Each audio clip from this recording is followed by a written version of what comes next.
Well, good evening, and once again, we're going to take a look here at the Christian worldview, and we're looking at different worldviews, different philosophies, and looking at them through the lens of a Christian worldview.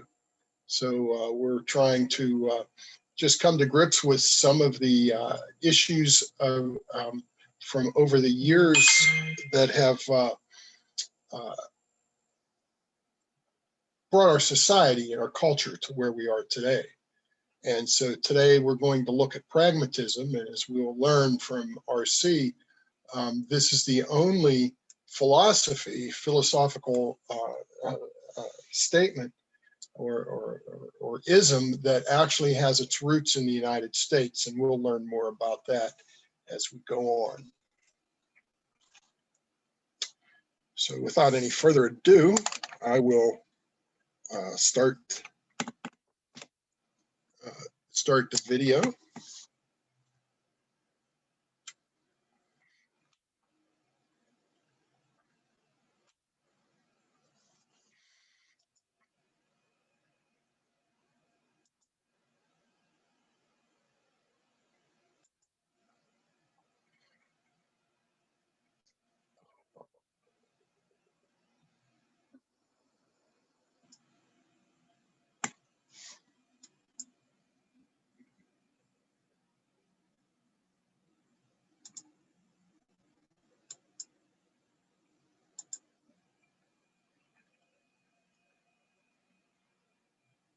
Now of the culture in which we seek to live out our Christian lives, I want to turn our attention in this session to another strand of philosophy that heavily influences our culture, and if you recall, is one of those subdivisions of the broad, generic perspective that we call secularism.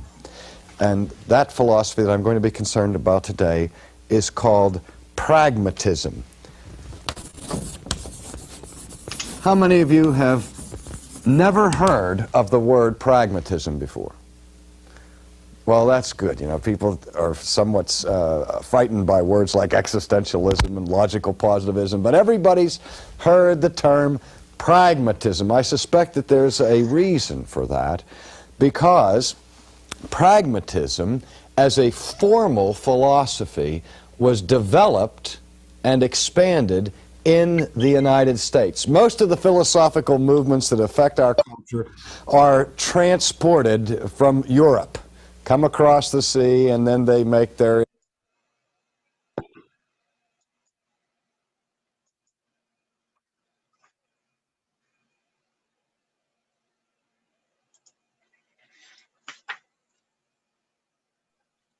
Good evening. Hello.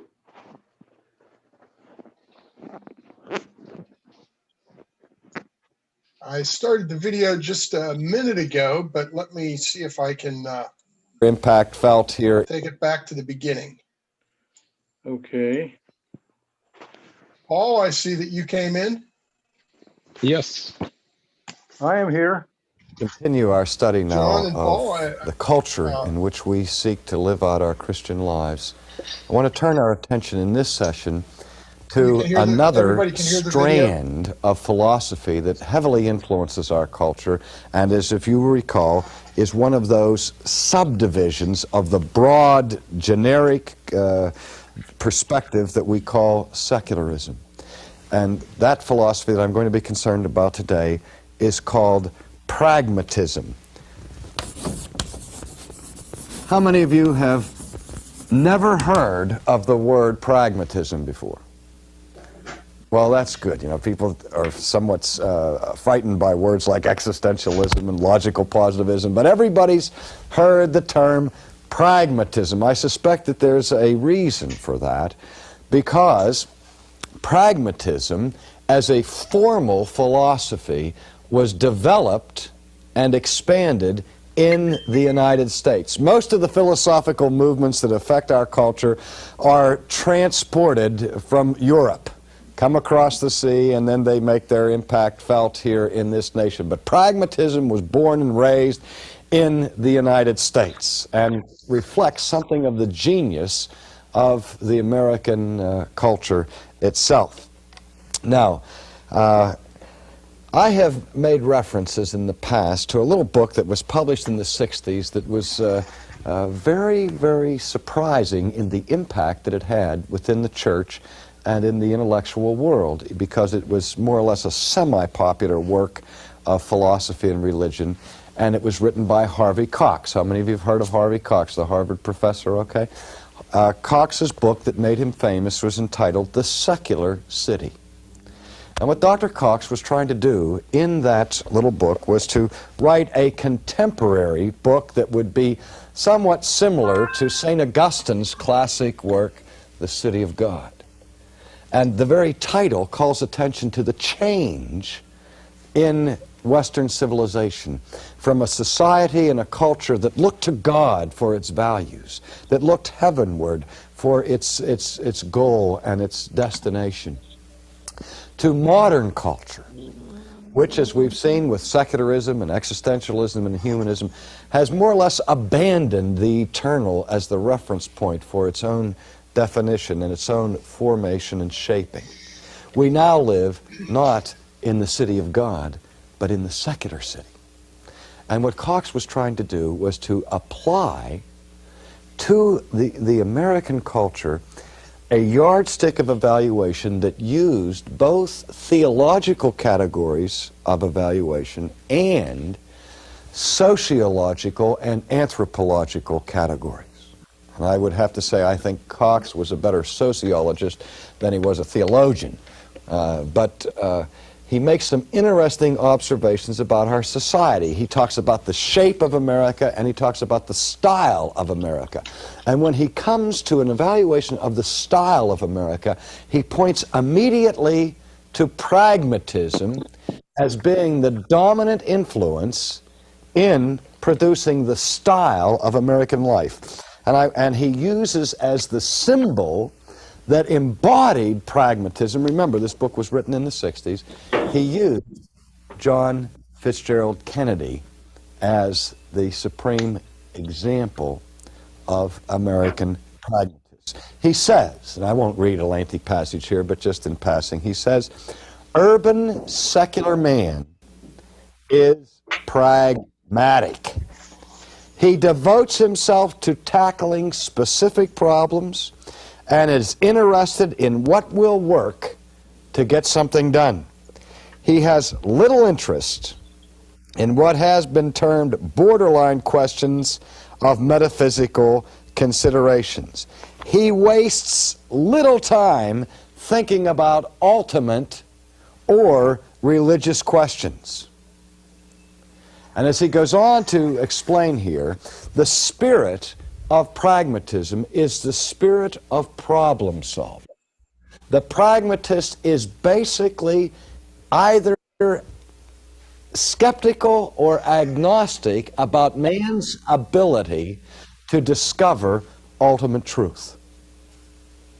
And so what the pragmatist says, I don't have time in my life to figure out all the mysteries that are clouded in the universe about ultimate reality and ultimate purpose and all of that sort of thing that religion and philosophy has been traditionally concerned about. I have to be busy with living. And my life involves encountering a myriad of problems. And so I've got to find the solutions to those problems. And so that hardcore realist is a man who's asking this basic question: what works? Not what is fancy and pleasing to the intellect in terms of theory, but what is it that brings results? That's what the pragmatist is interested in. But again, as a formal philosophy, it proceeds from a prior skepticism of metaphysics or of theology. Now, what do we mean by metaphysics? There's a word that is, everyday word for the philosopher, but is not a word that we find on the soap operas every day in America. Metaphysics, what does that mean? Does anybody know?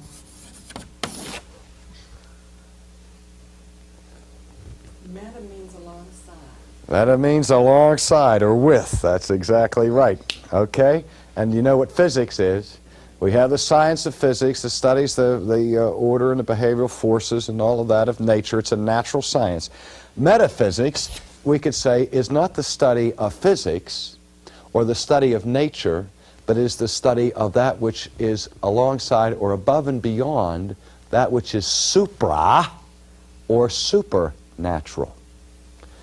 Metaphysics looks beyond what can be seen and observed in the sphere of natural science to ask those ultimate questions. What is ultimate reality? Is there a God? Is there not a God? That's a metaphysical question. And so men for centuries have sought to unravel the mysteries of metaphysics. But a period of skepticism came in after the Enlightenment, particularly in the 19th century. And at the same time, enormous advances were being made in man's ability to cope with his world. With the Industrial Revolution, the breakthrough in science and medicine, and so on. And that there was a sense in which the hostile forces of nature were being tamed. The light bulb, modern medicine, and so on. And so modern man is saying, hey, I don't have time. I'm so involved in working out my life, and we're getting the answers to our problems. We look to the scientific community to solve the problem of cancer and so on. Who has time to be fooling around with metaphysical considerations? And so a whole philosophy emerged that looked at life from this side, from a perspective of naturalism, of natural science, and tried to frame a whole philosophy of living on the basis of that. And we call that pragmatism. Now, there is an easy point of confusion here between Christianity and pragmatism. Because in our vocabulary, in the common language of our day, we often use the term pragmatic as a synonym for what other word? Practical. You see? We want to be practical. And I get that all the time when I'm teaching theology and everything. People say, oh, we don't have time to study theology, R.C. We want to be practical. Because doesn't God, in the final analysis, really care more about our practice than anything else?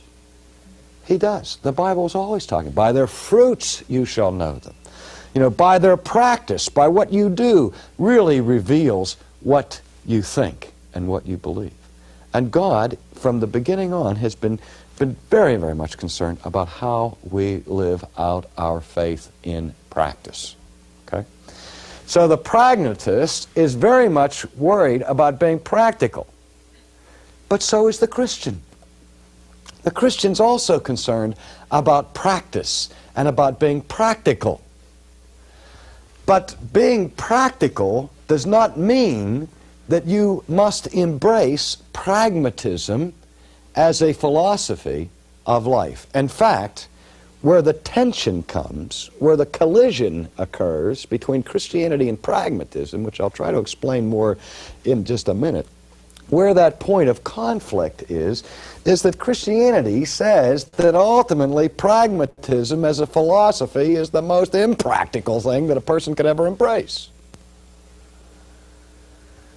So I hope that this group of people will be careful about distinguishing between being practical and being pragmatic. Now, what's the point of distinction? Let me back up just a second. Just yesterday I was lecturing on Romans 1 and the conclusion of Romans 1 where Paul is explaining that God's judgment is being manifested to the world. And that God's judgment is poured out. Why? Because God reveals himself to man.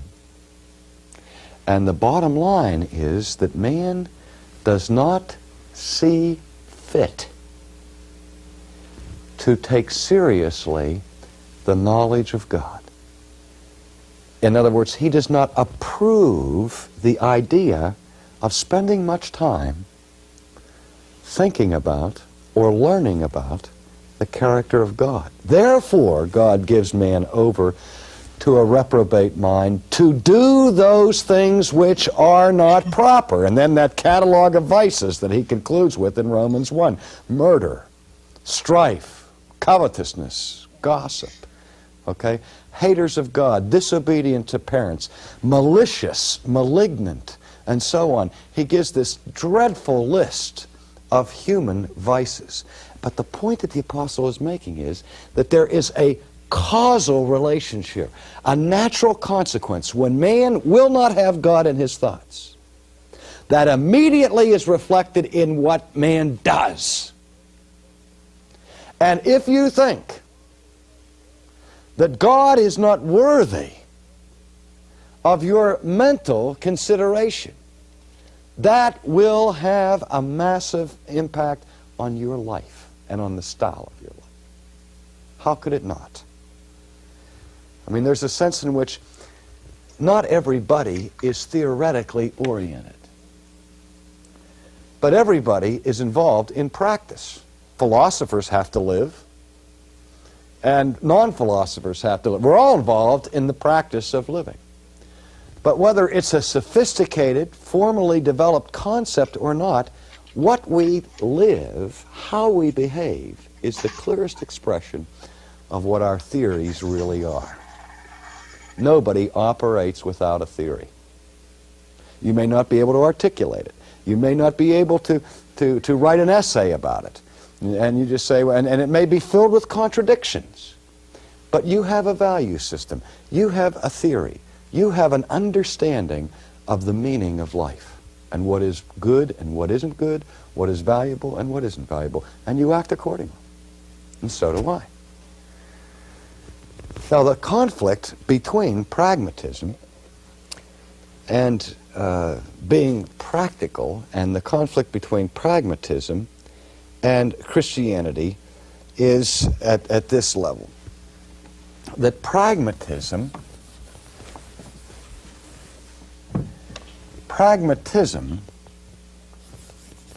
is a theory of truth. Practicality is a test for truth.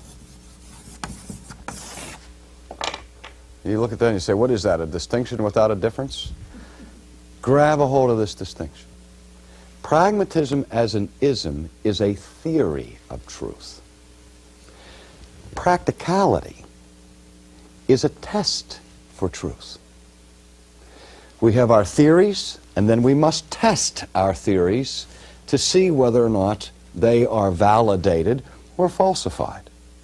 Now, what the pragmatist says is, the pragmatist theory of truth is that which works. The good is that which works. But built into that is the skepticism with respect to ever really coming to an understanding of transcendent norms. Remember I said metaphysical agnosticism. One of the great ironies of American history is that at Harvard University in the 19th century, the philosophy students at Harvard started a club. And that club was named the Metaphysical Club. Okay?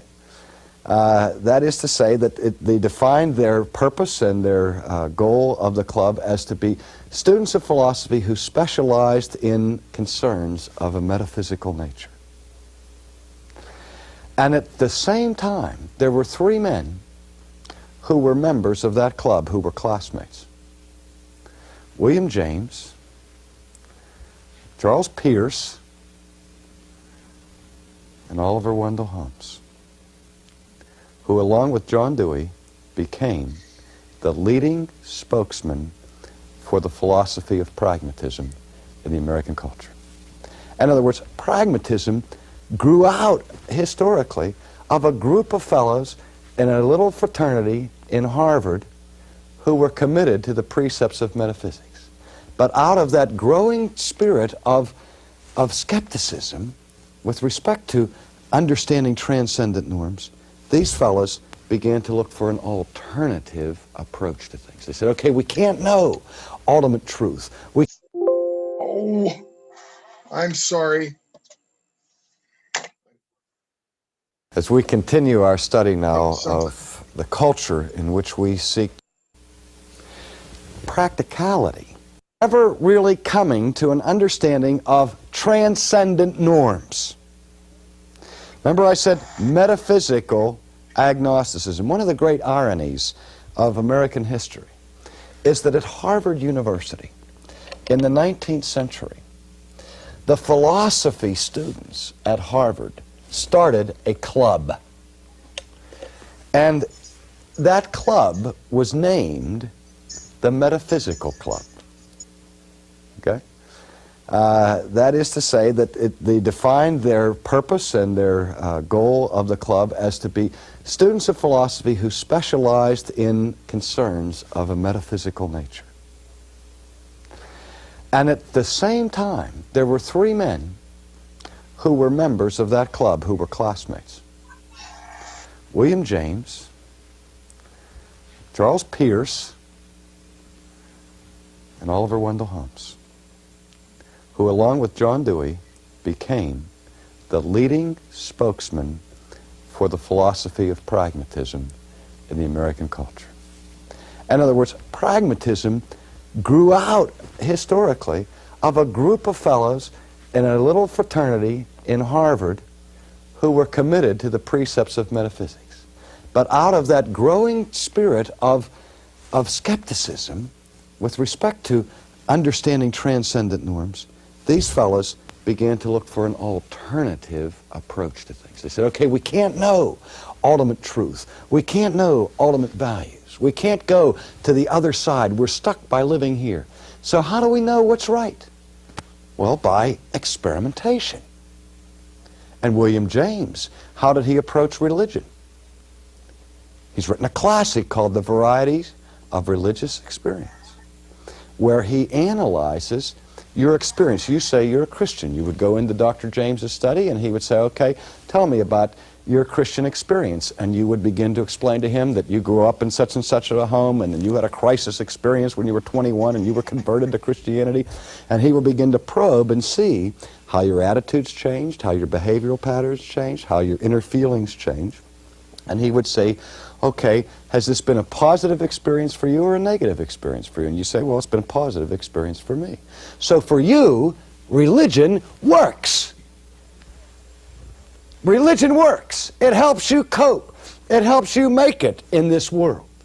And so for you, religion is good and religion is true. What does that say about whether or not there's a God? At that point, to this point, nothing. Now, the earlier pragmatists, incidentally, believed that there was a God, but you couldn't know very much about him.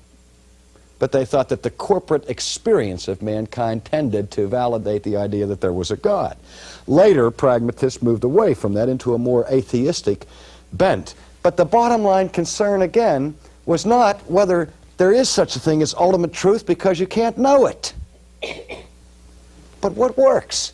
And I've had people come to me. I mean, it embraces a kind of relativism with respect to truth and relativism with respect to goodness. And we'll consider relativism in our next session as a separate dimension. But I've talked before about the person that came to me and said, R.C., do you believe in God? I said, yes. Are you glad that you believe in God? Yes. Does it make a difference in your life? Yes, it makes a difference in my life. It helps me through all kinds of things. And I said, well, I don't feel the need for God. So, but for you, God is true. For me, there is no God. I don't need God.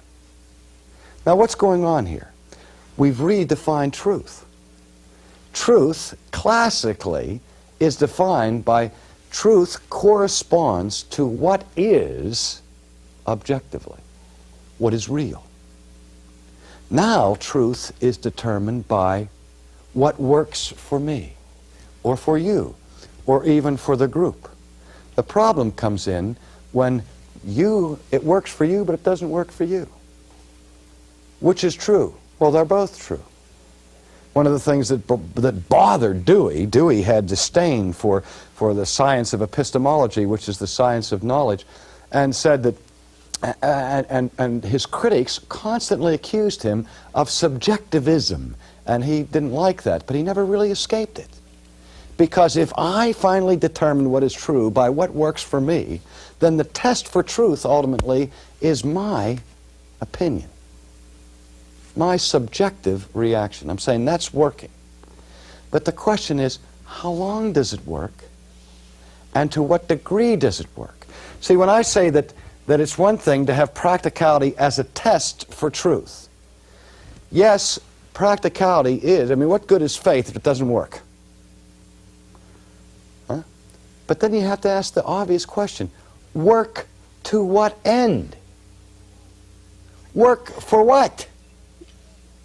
If the truth is that which works, I have to add the question, truth is that which works what?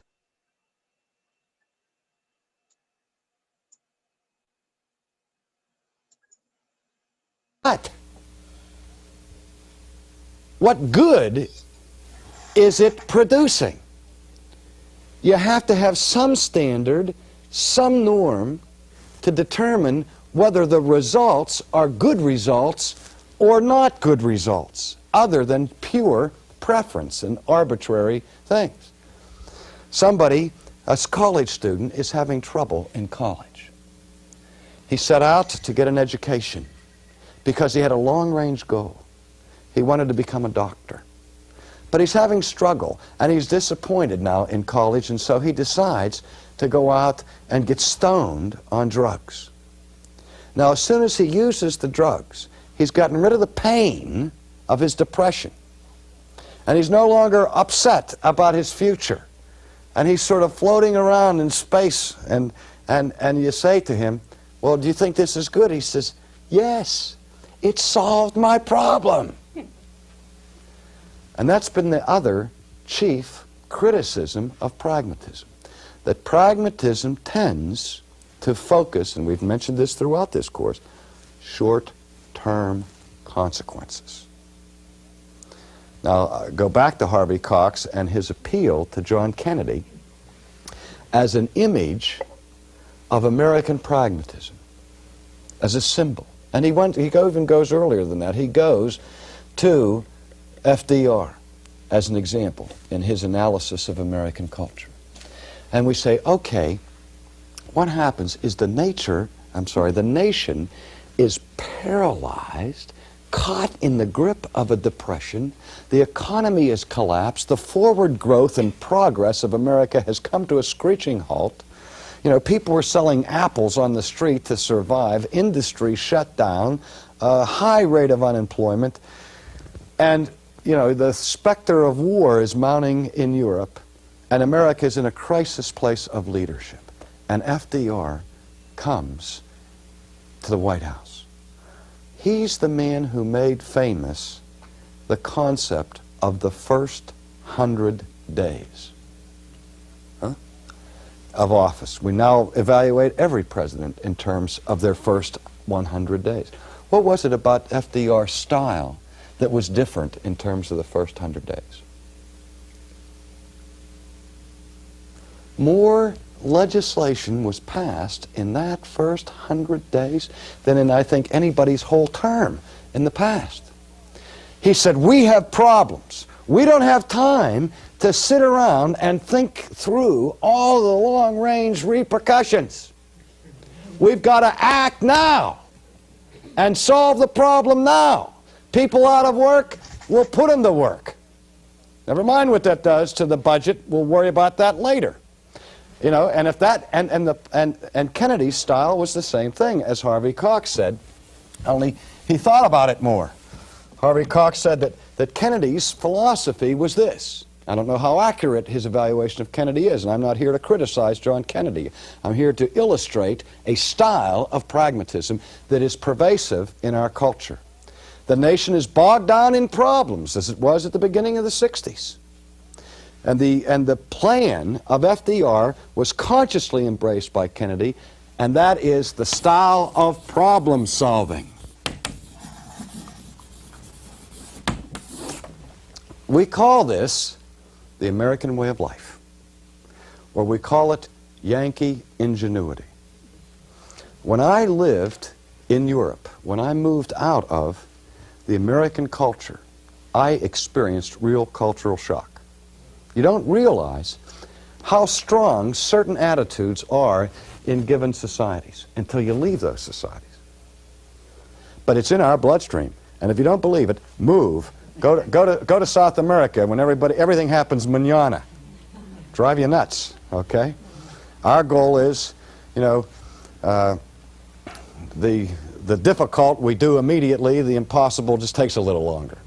That's part of our national heritage that comes out of this result orientation. But the problem, we run into problems like this, that pragmatism lives, again, as I said, humanism does, on borrowed capital. That's not my evaluation. That's pragmatists' own evaluation. I'm thinking here of William James, who says that truth is the cash value of an idea. So that the values you select along the way, you don't know whether they're true or not. Okay? The principles upon which you don't know whether they're true. We can't know whether they're true or not. But we borrow it. And then we try to cash it in. And when it works, that's the cash value. But the problem is, in this whirlwind of problem solving, and John Kennedy realized it and embraced it anyway, he said, you have a problem, solve it. Now the solution tends to do what? Give you another problem. In fact, it may give you two problems. We have a problem with people reaching retirement age and they haven't saved up enough money to care for themselves in their old age. So what do?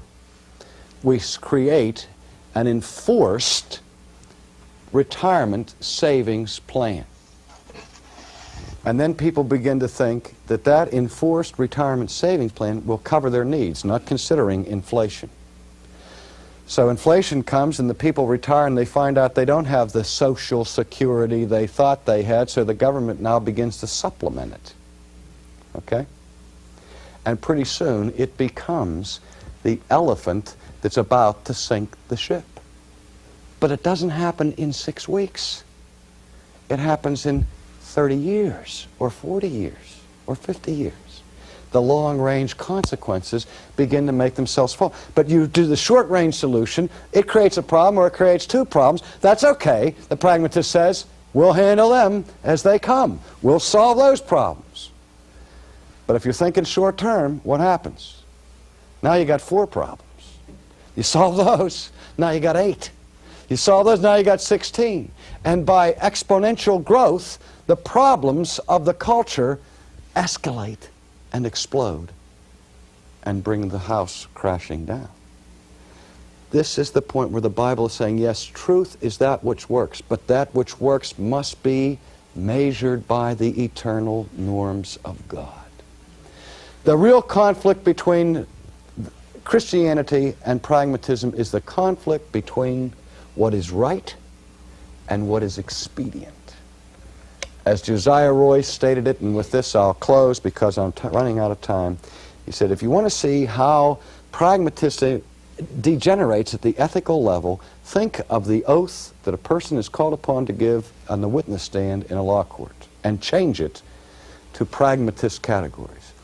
Do you swear to tell the expedient, the whole expedient, and nothing but the expedient?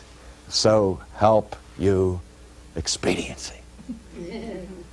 There you see the conflict between a man who lives for eternal God with eternal norms and eternal truth, and those who exchange that, their birthright, for short-term consequences of expediency.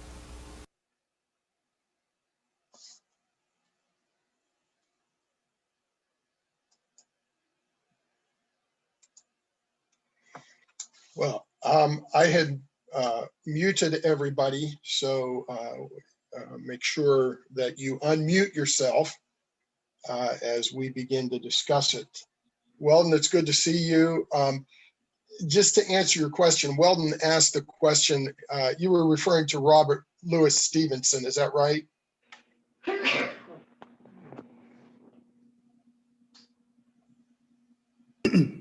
Yes, I was, because for some reason I was having visions of the Cheshire Cat. Well, probably not a pragmatist, because he was from Scotland originally, and didn't spend a tremendous amount of time in the United States, where he would have picked up the pragmatism. You didn't come in and catch the earliest part of the video where RC basically showed how pragmatism developed in the United States, and that it's the only philosophy that really has its roots in the United States, and it came out of Harvard with the three gentlemen that he mentioned, that had a club that really began the whole thing of pragmatism.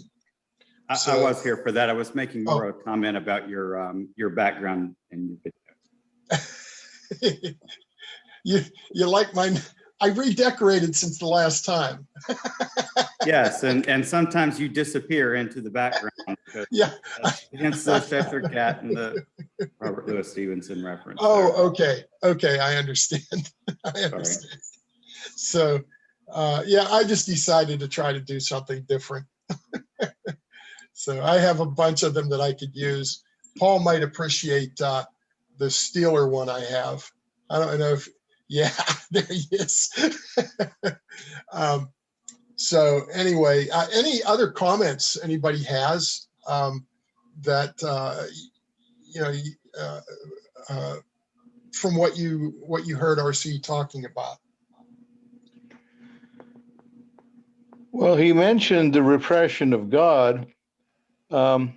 There's also, to be a pragmatist, you have to repress the whole message of Ecclesiastes, that the things that we're so practical about, so pragmatic about, are really vanity. And we're good at that. I don't see how pragmatism would have gotten such a grip on the country if we hadn't repressed the message of Ecclesiastes. Well, I think there's some truth to that, but my comment would be, I think back to, as RC said, that you see a problem, you do what you need to solve it. It's expedient to do it. You know, what was it, in 1962, Kennedy said, we want to reach the moon. And so it became expedient to reach the moon, and all kinds of stuff went into it. Now, when he said that, 1962, who would have thought that within 7 or 8 years it would actually come to fruition? But it was the problem. It was expedient to fix it, and so we got to the moon. And I agree, John, with what you're saying as far as, giving up what, the whole issue with God. And I think that's what we're seeing through the whole series, when we started with the secularism as sort of the umbrella over all these things, that the secularism is what has led to a lot of these philosophies. Paul, do you have some insight into this? No, I think it just continues to spin. Okay. Till it's out of control.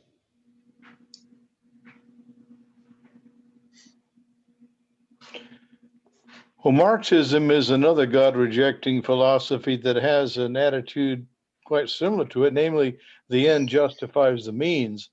Of course, they end up doing some pretty hideous things um, in the name of that philosophy. We haven't gotten to the point there in our country yet, because we still have some vestiges of a Christian ethic in our country. But if we were to lose that completely, then how could we be any better than the Marxists? Or the Nazis, or any of these. Well, even you go clear back to Nero. The the uh, uh, the issues of evil have been with us from all history. It just seems that there are times that the evil is so, it just seems like it's unrestrained completely. But we know that God restrains it, or it would have been worse. Yes. But I heard Dr. Gershner gave a talk. It was in the bicentennial year, and he gave this message. And basically, he said that the United States had declared its independence from God back in 1976. He made that statement. Of course, we had Francis Schaeffer that was really leading the way with a lot of the his own. I don't want to say it in the official prophetic sense, but I believe that Francis Schaeffer had a good handle on the direction that things were going to go. Well, also from Ecclesiastes is there is nothing new under the sun, right? So Yeah. Bolstering your point of, the sun has always been with us. Yeah, Jesus rebuked the Pharisees for not being able to understand the times. They should have, even without being prophets. So I think in that sense, we wouldn't want to call Schaeffer a prophet, but he could see what was going on and say, okay, this is the trend and it doesn't look good. Yeah, and RC was doing the same thing. We could, if we said that Francis Schaeffer was a prophet, we would have to say almost the same thing about RC, because he was bringing the same kind of message. But no, none of them would say they were uttering a prophetic word Right. about the future. But I mean, it doesn't take much to look back now at the abortion issue and see how that just has really devastated. Maybe I'm being political here, but has devastated the country in one sense, of all these little ones that have not had the opportunity to live. And I think Schaeffer really sounded the alarm on that, as well as RC. I mean, RC has a series that he talks on abortion. Well, let's try to even unpack that a little bit. And this is not absolutely not getting political, but I think it's a fair point about the that was precipitated by other things. So I would say that, a lot of the stuff that we're seeing today are the fruits of the breakdown of the American family, Mm-hmm. and being the foundational building block of society altogether. And that has its roots going all the way back, into the 20s. But I mean, it's in large scale, right? But people back then, I mean, how many times have I really thought that, if you could bring somebody from 50, 100 years ago into today and say, you were a proponent for easing restrictions on abortion, or what? I mean, not abortion, but on divorce, for example. Mm-hmm. These are the fruits of that. What do you think? But, 50, 100 years ago, if you had approached one of these people and said, relaxing restrictions on abortion, and I keep saying that, relaxing restrictions on divorce is going to eventually lead to parentless children and gay marriage. I mean, they wouldn't have any concept of what do you mean? I don't understand. Well, Let's yeah, let's connect the dots back all the way back there, right? yeah, a really good example of that right now is we celebrate babies being born out of wedlock today. Big news story in sports this week was Patrick Mahomes and his fiance had a baby. Now, Patrick Mahomes claims he has faith in Christ. And he's been very outspoken about that. And yet there he is having a baby basically out of wedlock. And you have that happening all the time. Cam Newton here in Charlotte has several babies, probably from several different women. And yet we elevate these guys and we don't call them into account for it because it works for them. It works for them. Well, but as society, we've distanced ourselves from God Yes. and getting away from what is the truth and becoming more selfish in our decisions. What's good for me, not what's good for God. Right. Right. We've lost the Westminster Catechism, shorter catechism question number 1. What is the chief end of man? The chief end of man is to glorify God and enjoy him forever. And we've lost that. Mhm. And I think it shows, it's not just in the in the family, as you said, Weldon, but I think back about we lost the Sabbath. We gave it up.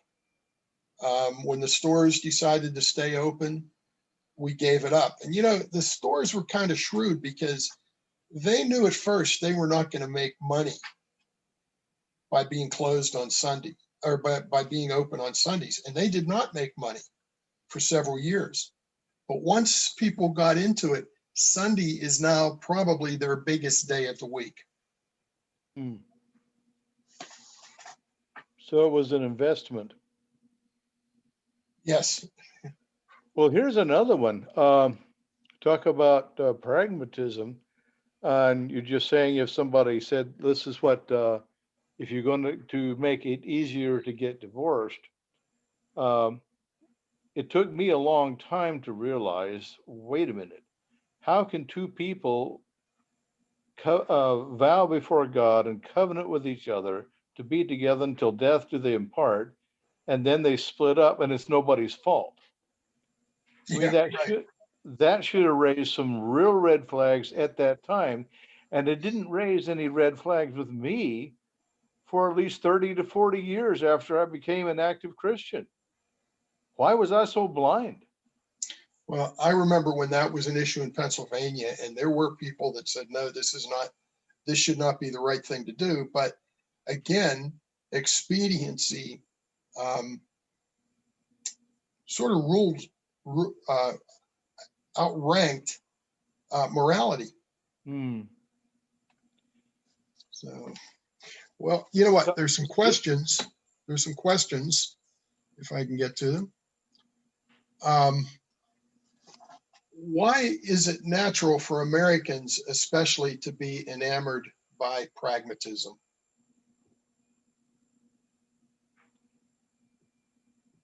Well, look at our history. We started out on the East Coast and we expanded to this huge nation from coast to coast.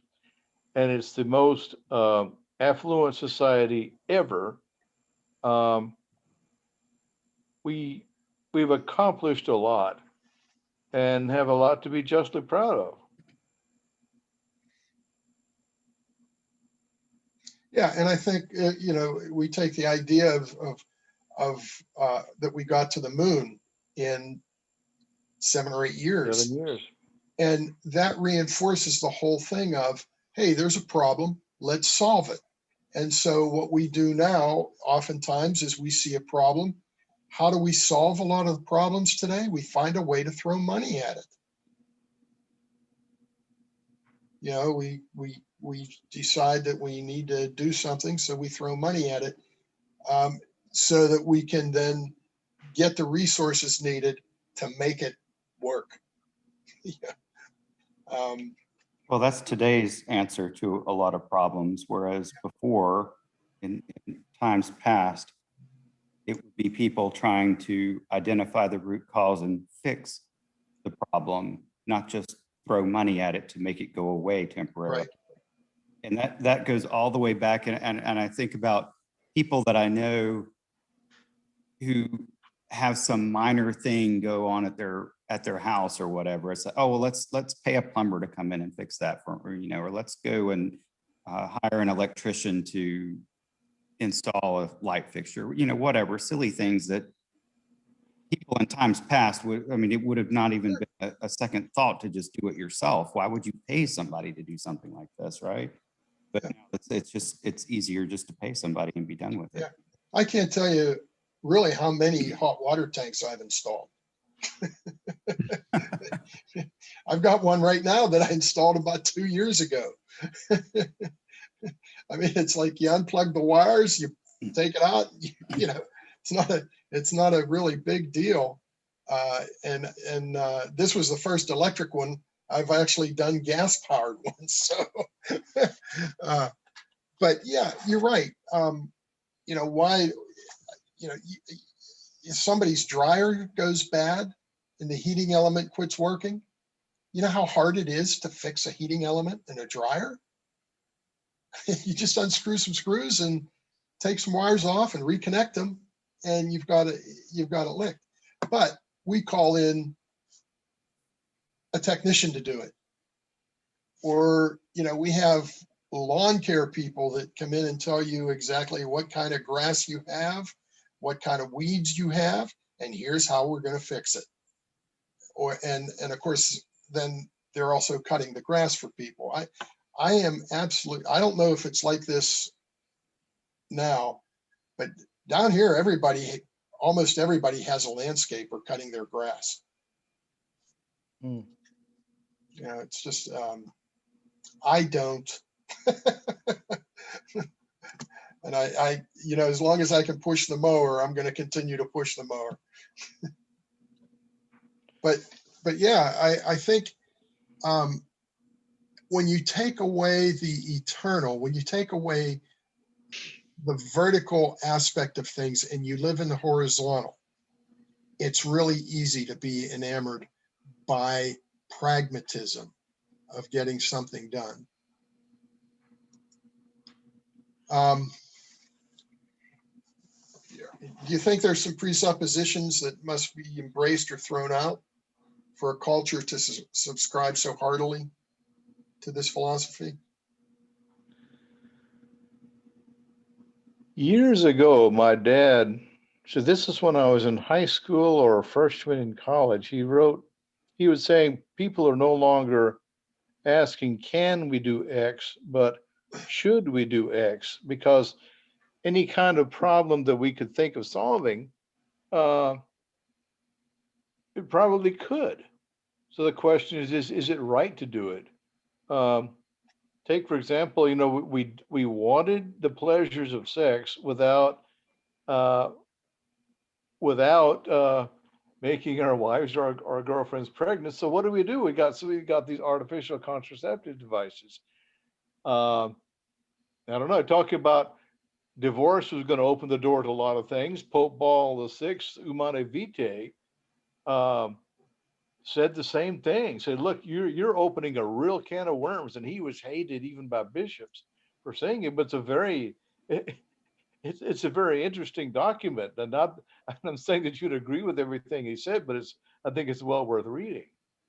But there again, a pragmatic solution to a problem that we thought we had. Yeah. Or to eliminate a problem that we wind up having. Or to avoid a problem that we didn't want to have. Yeah. I know it's easy for me to say that.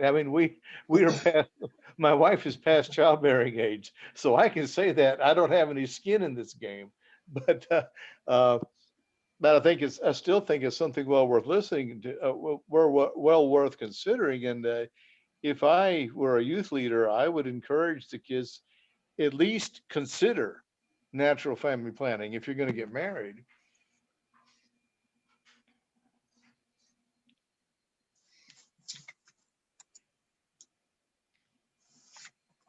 Okay, here we go, theologians. Paul, what's wrong with pragmatism from a theological perspective?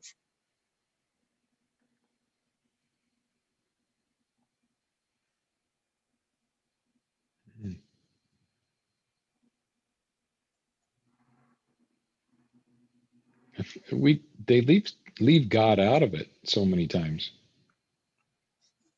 Yeah, yeah. And see, the pragmatists, early pragmatists, did have a theological position. They did believe in God, but the problem was God was distant.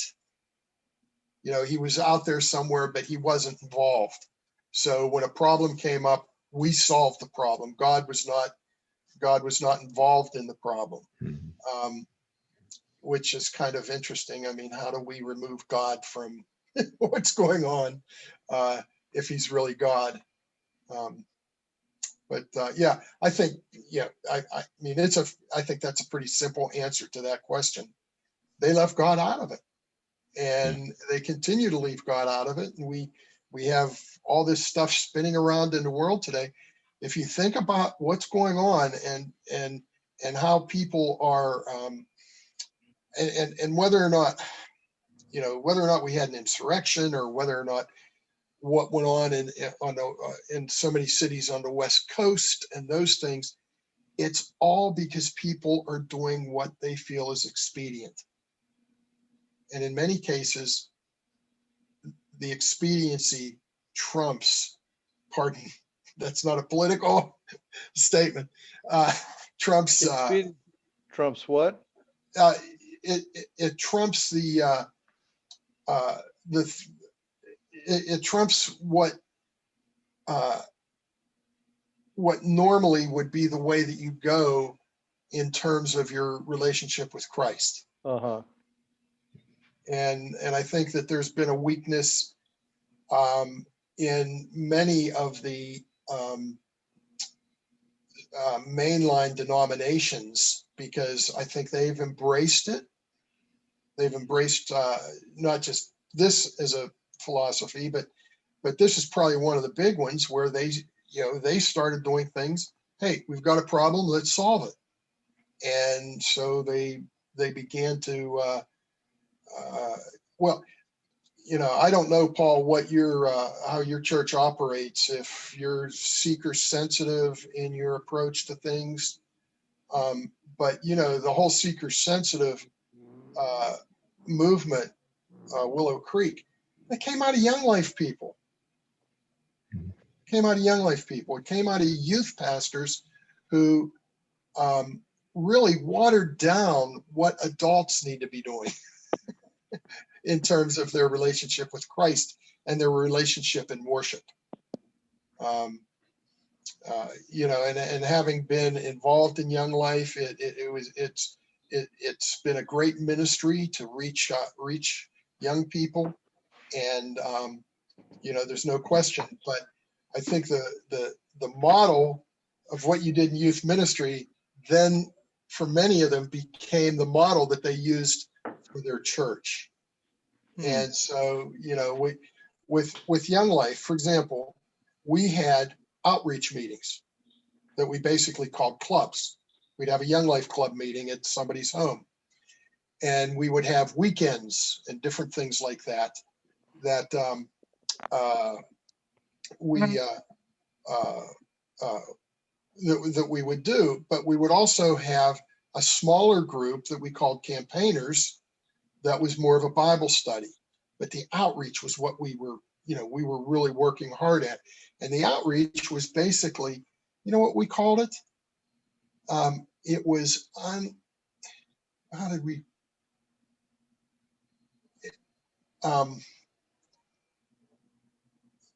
I forget the term that we used, but basically it was, you made it look like it was chaotic. Is what was going on, but you had a real system as to what you were doing. We actually knew that we could take and get kids' energy out of them by how we structured a meeting. So we would have a real high-powered meeting going on with a lot of skits and singing and stuff, but we would slow the music down to the point that when the guy, whoever was giving the talk, would get up, the kids were now settled down. And we knew that was a model that worked. And I think that sort of, I think what was lost, and I found this about almost 30 years ago, what was lost was that whole model of taking the kids from this level and getting them down to this level in terms of their excitement, so that we could speak to them. I think it got to the point in a lot of youth ministry, it was just like, we're going to start this music and we're just going to do this music, and then hopefully the speaker can get them under control so he can talk to them. How does the pragmatist fit the description of the man in Romans 1?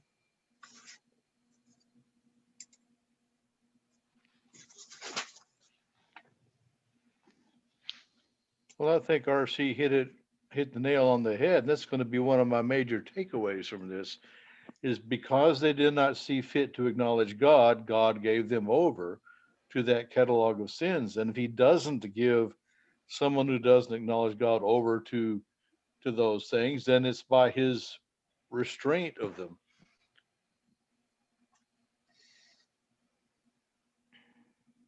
Any other comments on it? I think that really gives us what RC was talking about.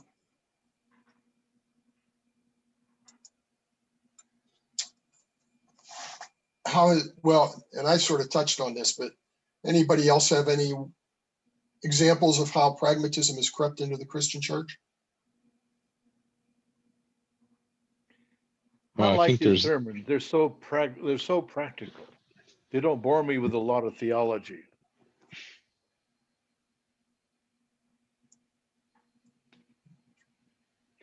I think it's crept into the church in a lot of ways. Of we want to try and get.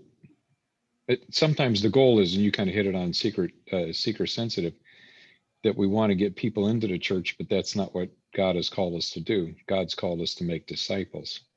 Mm-hmm. And so we do all kinds of things. This is a problem. And even right now, going through the pandemic and everything, as churches, how do we reach out to the people? And I think they've done it in a lot of different ways, but how does God want us to take this and develop it? And they'll try all kinds of things, which, like he said, let's do this, which then leads to 2 more problems. Then we try and solve that, and leads to, and now we have many denominations because we tried to fix things and not the God way. Right. And a lot of independent churches that have grown up because they want to stay away from denominationalism. Yeah. They want to stay away from the connectiveness that denominationalism brings, which I think is a proper biblical perspective, that we are connected as believers. And accountable. Yes.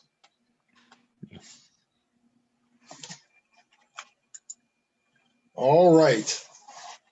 Now we're into these really tough multiple choice questions. Pragmatism as a formal system of thought was developed in which country? United States. Yeah, we've kind of dealt with that one. Yeah. To be truly practical, one must embrace pragmatism as a philosophy of life. Now remember, RC spent a lot of time talking about what is practical, and what is pragmatic.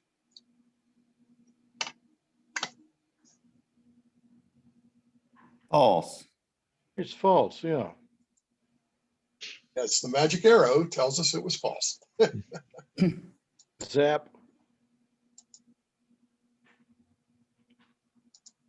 Okay. For the pragmatist, the true and the good is that which works. Yep. Everybody agree that's true? Well, I would add the prepositional phrase for now, but yeah. Yes. Yes, yes, because what happens? There's another problem. Right, you got the, And and there's I was another really problem. holding back because RC did not use the Hydra, because that's such a succinct way of summarizing what he was saying. But, obviously Greek mythology and so forth, maybe that's why he didn't do it. The revolutions that eat their own children. Yes, exactly. Okay, the pragmatist is skeptical and or agnostic about man's ability to discover ultimate truth. True. Yeah. And when you think about it, the pragmatist is not really looking for ultimate truth, because his truth is what we can fix and how we fix it and the outcome to what we've done. That's what his truth is, but that's not what ultimate truth is. I think it would be a very interesting study to, and it would probably be a very brief one, but it would be an interesting study to compare and contrast pragmatism and relativism, because there's a lot of overlap, but they are clearly not the same, right? But Right. it would be an interesting discussion or Well, we'll be looking at relativism in several weeks. So the pragmatist is interested in what brings, results for now. yes.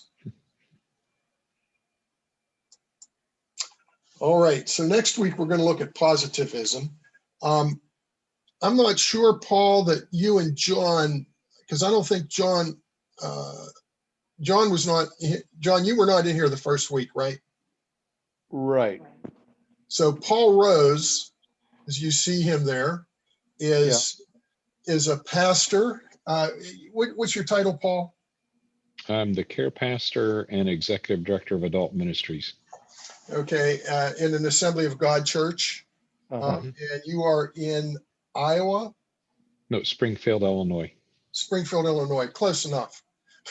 Oh, And Paul went to the church and was in the youth group that I was in charge of for about a year up in Pennsylvania. And we were able to reconnect here on Facebook several years ago.